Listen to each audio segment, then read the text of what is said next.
How do Londoners choose a pub? I'm an American married to a born and bred Londoner, and I've lived here 6 years, and sometimes I still wonder how they choose pubs. So this morning I asked my husband, Mr. Sunny, the food and beer consultant for the blog, exactly how do you choose a pub? And his response was,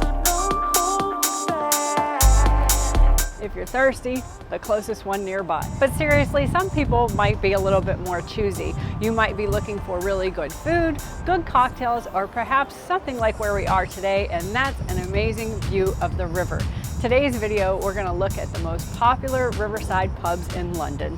And it makes sense to start our Riverside pub crawl at the Waterfront in Wandsworth. As you're watching the video, think about how you choose a pub and leave your ideas in the comments. Maybe it's the food, it's the view, it's the cocktails, it's the company, or maybe you're like Mr. Sunny and you just care about the closest one that's open. Our first pub is the Anchor, which was recently one of Mr. Sunny's pubs of the week in our weekly newsletter. It's right near Shakespeare's Globe. It's a Green King pub, which means they have great happy hour specials, and you can't miss its bright red features outside. Not too far away from the Anchor is the Founder, which is a Young's pub, much like the Waterfront where we are today. It can be a bit touristy, but the views of the city are fabulous, and it's right near the London Eye and South Bank attractions. The Horniman at Hayes is always packed with Londoners, especially after work. It's a little bit of a struggle to get a table, but if you do, you have a great view of the Tower Bridge. Americans, if you really want to feel at home, you don't want to miss the boat on this pub.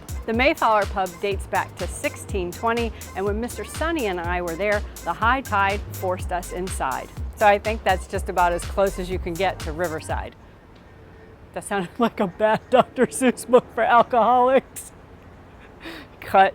Near the Mayflower is Prospect of Whitby, which is voted a top riverside pub in London often. From Charles Dickens to Princess Margaret, it's attracted many famous drinkers, but perhaps the noose hanging out back is its most famous feature.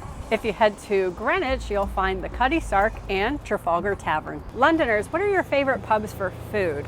We are getting ready to sit down and enjoy lunch at the Waterfront, and I'm very excited to show you what they have here, but I would love to know your ideas about what pubs, especially Riverside ones, have great food.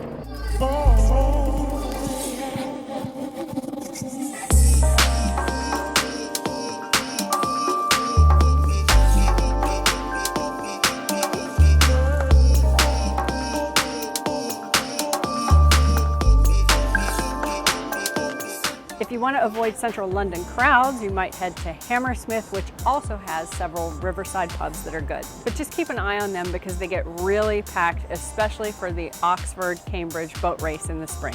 In Hammersmith, the most famous is probably the Dove. There's also the Blue Anchor, the Old Ship, and the Crabtree. And Americans, if you're visiting London, do you think you're going to choose historic pubs or perhaps be influenced by the food? And if you need help finding restaurants while you're here, if you subscribe to the Sunny News weekly email, you'll immediately get my pocket guide to restaurants in London that you could download to your phone.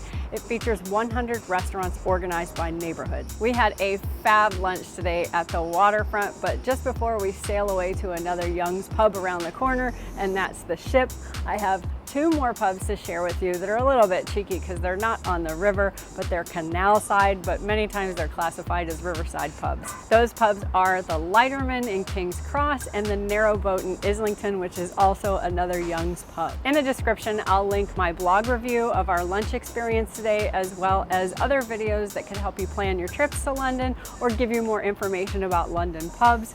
Thanks for watching.